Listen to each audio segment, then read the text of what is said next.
तो hello guys, welcome back to the episode of no excuses. और आज हम लोग बात करने वाले हैं दृढ़ता के बारे में। और ये अध्याय सबसे ज्यादा इम्पोर्टेंट है। इस वीडियो को हल्का सा भी मिस मत करिएगा, पूरा एंड तक देखिएगा। और रुकिए एक सेकेंड।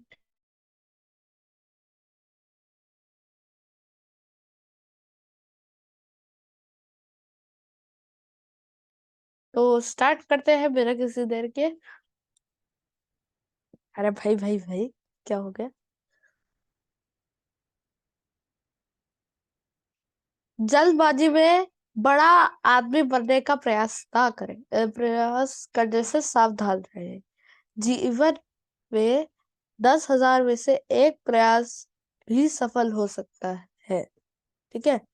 तो जल्दबाजी में आपको हड़बड़ी में बड़े आदमी बनने से सावधान रहना चाहिए। पर थॉमस एडिशन पूछा गया कि आपके 9,999 अटेम्प्ट फेल रहे, तो उन्होंने कहा नहीं, ये फेल नहीं रहे, ये मेरे अटेम्प्ट थे, ये मेरी गलतियां थी। और इन गलतियों से मैंने सीखा कि इन गलतियों से लाइट बल्ब बिल्कुल नहीं बनने वाला। फिर उन्होंने अपनी गलती को पहचाना और फिर आज जो हमारे घर में टंगा हुआ है वो उन्होंने आविष्कार किया था। ठीक है। और इसको बेंजामिन इजरायली ने कहा था, कार्य में दृढ़ता, आत्मविश्वास हमेशा जरूरी है। कार्य में अगर आप कोई भी वर्क कर रहे हैं उसमें आपके अंदर कमिटमेंट होना चाहिए और सेल्फ डिसिप्लिन होना ही चाहिए। ठीक है।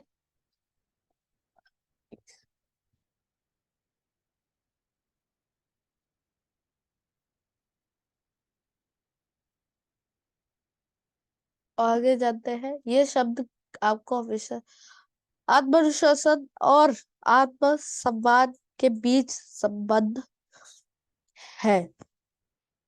तो जो आपका सेल्फ डिसिप्लिन और सेल्फ रिस्पेक्ट के बीच बहुत बड़ा रिलेशनशिप होता है। अगर आप क्या कहते हैं, खुद पे ज्यादा ध्यान देंगे, सेल्फ डिसिप्लिन रहेंगे, तो आपके अंदर ऑलरेडी सम्मान बढ़ने लगेगा। ये शब्द हमेशा कहना चाहिए आपको। मैं कभी हार नहीं मानता। जो अजय लोग होते हैं वो कभी हार नहीं मानते। इससे आप आशावाद रहते हैं और आपको लचीलापन, यह आपको फ्लेक्सिबिलिटी और होपफुल बनाता है। ठीक है।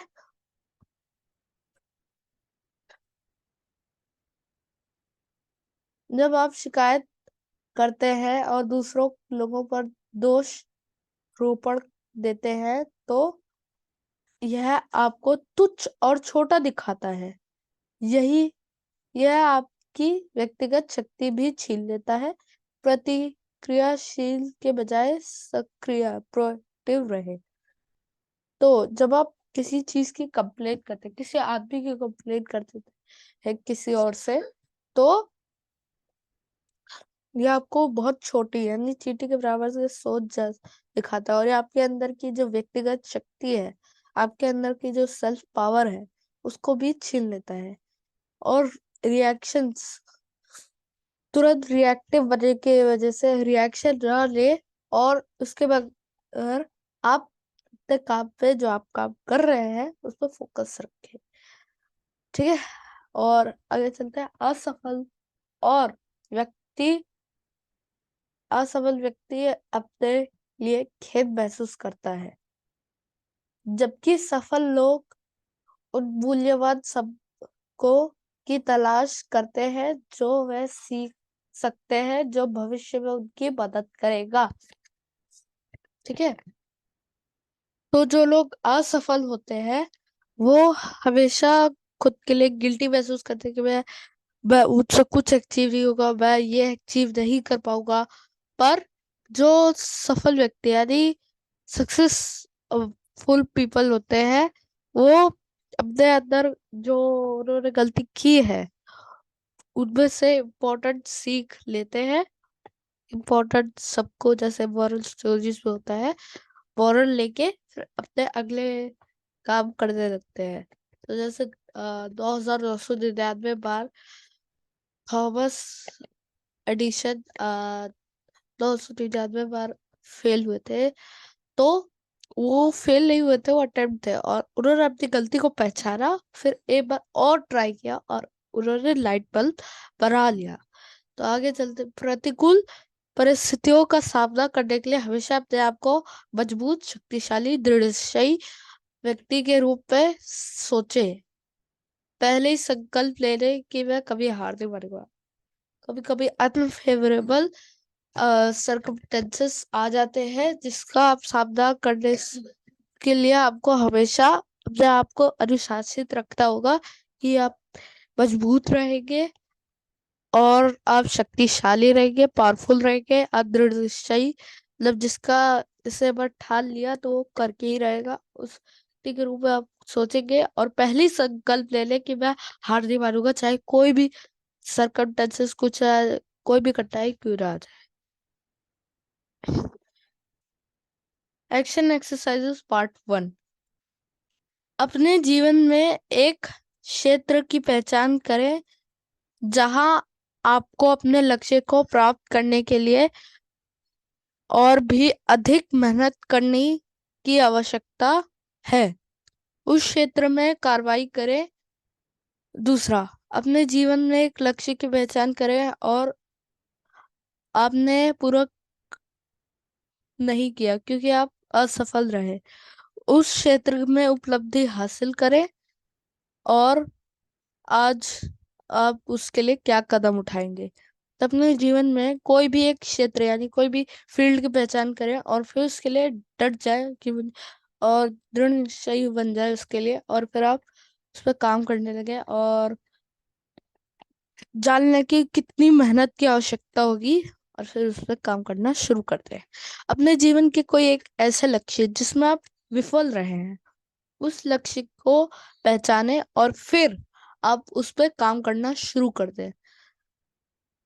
तो चलते हैं, एक बड़े लक्ष्य की पहचान करें जिसको आपने हासिल करने के लिए कई ज्यादा प्रयास किए, और फिर आपने उसे हासिल कर लिया, भले ही कितना कठिन क्यों रहा हो। आगे चलते हैं। Action exercises part 2।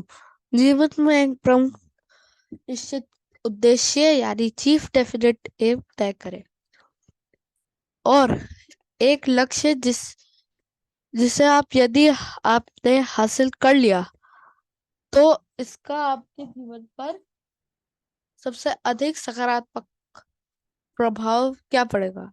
तो अगर जीवन में कोई चीफ डेफिनेट एम तय कर ले कि मतलब आप डटे रहेंगे कुछ भी हो जाए, आपको उस पर काम करना है, और फिर एक लक्ष्य को खोज ले जिसके वजह से आपके ऊपर बहुत सारा पॉजिटिव इम्पैक्ट पड़े।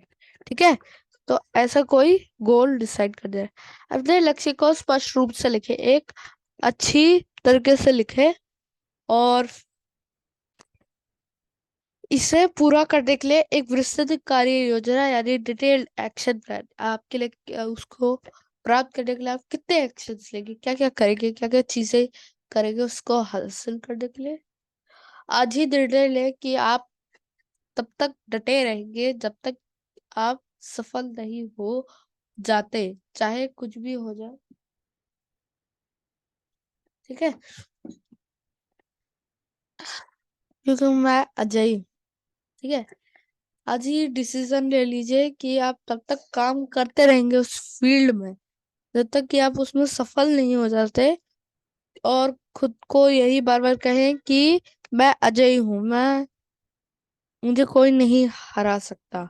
जब तक आप सफल नहीं हो जाते तब तक आप सामने आने वाली संभावित कठिनाइयां, समस्याओं और असफलताओं पर काबू पाते हुए महत्वपूर्ण लक्ष्य निर्धारित करने और प्राप्त करने का संकल्प लें।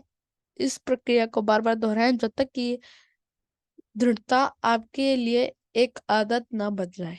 ठीक है, तो जब तक आप सफल नहीं हो जाते, सक्सेस नहीं पा लेते, आपके आने वाली सारी कठिनाई को और सारी समस्याओं पर आपको काबू पा लेना चाहिए। उसके बाद अपने महत्वपूर्ण लक्ष्य जिसकी वजह से आपको पूरी लाइफ चेंज हो जाएगी, उसके वजह से उसको प्राप्त करने का संकल्प ले, चाहे कोई भी बहुत बड़ी परिस्थिति क्यों ना आ जाए, आपको उस पर काम करते रहना है। और फिर इस प्रक्रिया को बार बार दोहराए, और फिर ये आपकी कमिटमेंट, आपकी आदत ना बन जाए, तब तक आपको ये चीज करती रहती है। अब जानते हैं आज की समरी। ये शब्द कहे, मैं अजय हूँ, मैं कभी नहीं हार मानता। अपनी शिकायत आप शिकायत और दूसरों को दोष ना दे। ठीक है, मैंने आपको बताया था कि शिकायत क्यों नहीं देनी चाहिए। तो शिकायत देने से होता क्या है कि आप तुच्छ बच जाते हैं, है ना। और ये भी जाना था कि आपको खुद को मोटिवेट करना चाहिए, बोलना चाहिए कि मैं कभी हार नहीं मान सकता, मुझे कोई हरा नहीं सकता। अपने जीवन में एक क्षेत्र की पहचान करें और उसके लिए काम करने में लक्ष्य है। आज ही निर्णय लें कि आप तब तक डटे रहेंगे जब तक आप सफल नहीं हो जाते, चाहे कुछ भी हो जाए। अगर आप कोई लक्ष्य के लिए काम कर रहे हैं, तो आज ही ये प्रण ले लीजिए कि आप तब तक काम करते रहेंगे जब तक कि आप उस चीज में सफल नहीं हो जाते। जीवन में अपने प्रमुख निश्चित उद्देश्य तय करें, यानी सेल्फ एम को तय कर, चीफ डेफिनेट एम, सॉरी। एक महत्वपूर्ण लक्ष्य निर्धारित करने और प्राप्त करने का संकल्प ले। एक कोई बहुत बड़ा लक्ष्य जो आप हासिल करेगा और उसके वजह से आपकी पूरी लाइफ चेंज हो जाए, उसको प्राप्त करने का संकल्प ले। यानी कि अगर आपने सोच लिया कि मंथली 1 लाख रुपए कमाने का, तो उसके लिए आपको काम करना है। और इस प्रक्रिया को बार बार दोहराए जब तक कि आपकी आदत ना बन जाए। ठीक है, अब जानते हैं स्मार्ट ड्रीम क्या होता है। आपने कई जगह देखा होगा, तो ड्रीम शुड बी स्मार्ट, हर जगह यही सुना है। और specific, your goal should be specific. आपका जो आपने गोल बनाया है वो स्पेसिफिक होना चाहिए कि आपको कौन सा गोल चाहिए। अगर आपको गाड़ी चाहिए तो कौन से ब्रांड की चाहिए, आपको कौन से ब्रांड की गाड़ी चाहिए, और कौन सा मॉडल चाहिए, ये आपको स्पेसिफाई कर लेना चाहिए। और मेजरेबल, आपका गोल मेजर किया जा सकता है। ए स्टैंड्स फॉर अचीवेबल, वो अचीव करा जा सकता है। ऐसा नहीं कि कोई भी गोल बना लिया और वो अचीव ही नहीं कर पा रहे आप। ठीक है, और रियलिस्टिक, कि वो रियल होना चाहिए, एग्जिस्ट करना चाहिए। अगर आपने कोई ऐसा गोल बना लिया कि वो एग्जिस्ट ही नहीं करता हो, तो गोल कैसे हुआ। ठीक है, और फिर टाइमली, तो उसका टाइम बाउंड भी डिसाइड कर लेना चाहिए आपको कि उसको किस पॉइंट ऑफ टाइम में आपको गोल चाहिए। ठीक है, और आज के चैप्टर का मीनिंग देखिए। सक्सेस एक आइसबर्ग की तरह होती है। उसके मतलब लोगों को दिखता है कि आपको इमेज दिख रही होगी, तो सक्सेस ऐसी होती है।